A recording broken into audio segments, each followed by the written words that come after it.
Students, today we are going to discuss about the mass energy equivalence relation.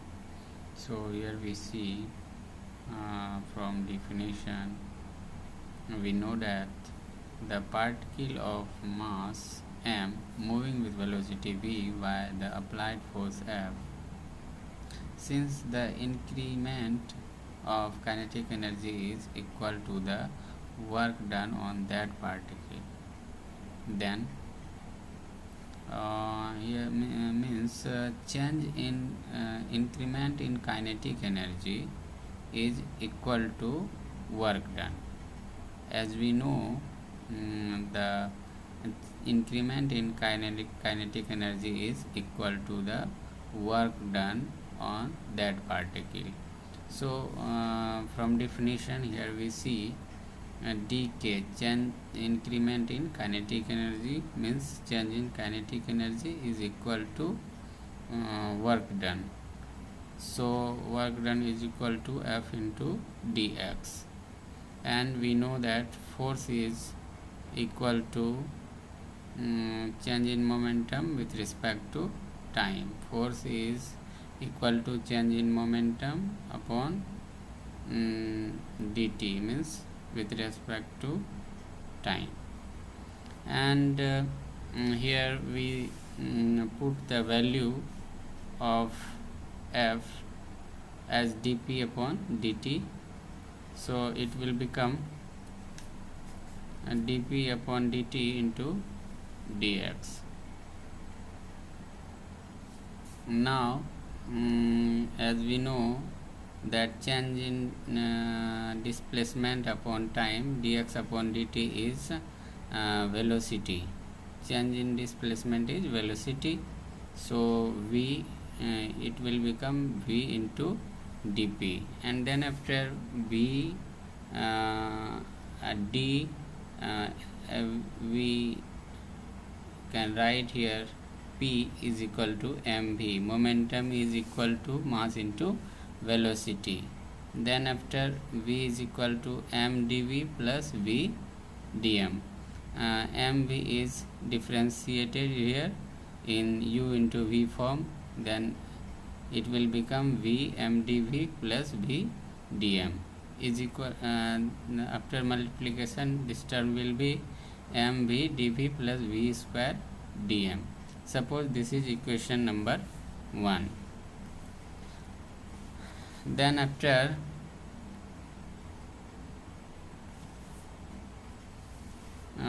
from theory of relativity we know that m is equal to m naught upon root under 1 minus v square upon c square.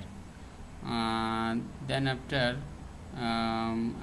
cross multiplication this term will become this, and after that, after squaring this term, it will become m square 1 minus v square upon c square is equal to m naught ka square, and after multiplication of this term will be m square c square minus m square v square, and this term upon c square will be multiplied here in m naught square. So this term will, this equation will be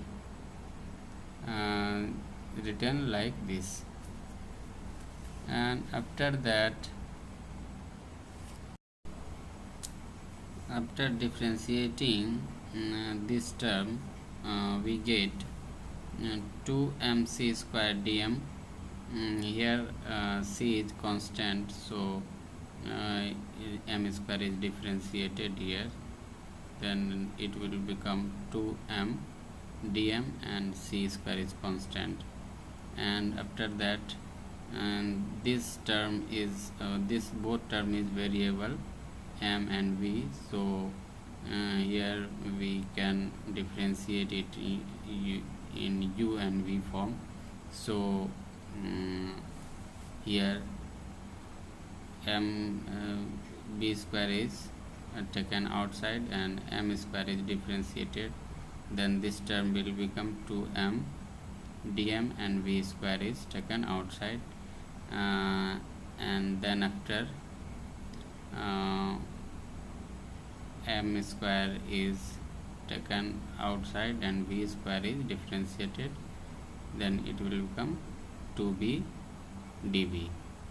So this term will write down like this, and after taking 2m as a common, then this term will become c square dm minus v square dm minus mv dv is equal to 0.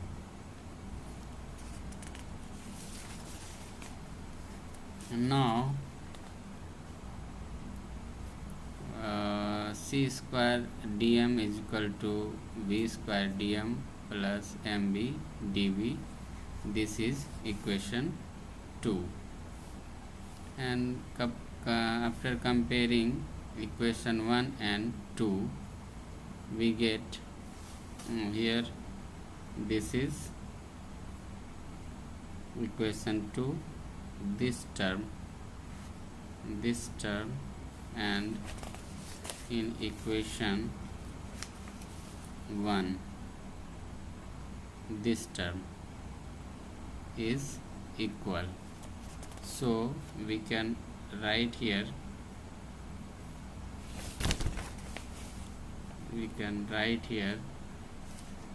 dk is equal to c square dm.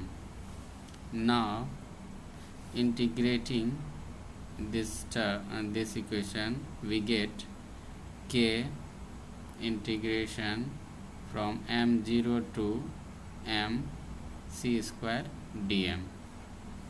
Then after differentiating, c square will be common and m is integrated from m0 to m.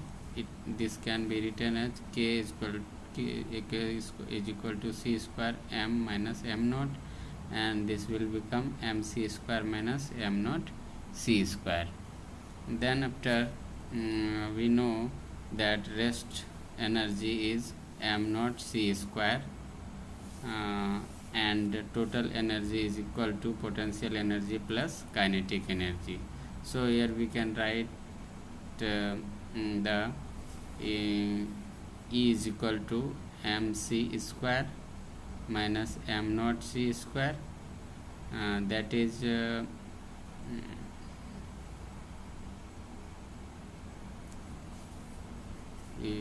rest energy is potential energy, and kinetic energy is this is kinetic energy, mc square minus m naught c square, that is kinetic energy, and rest energy is potential energy, m naught c square.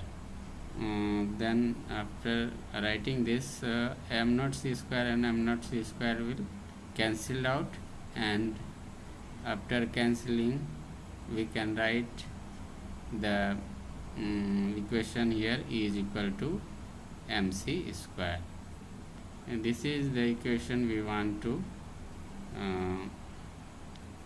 find out. So this is the mass energy equivalence relation. Thank you.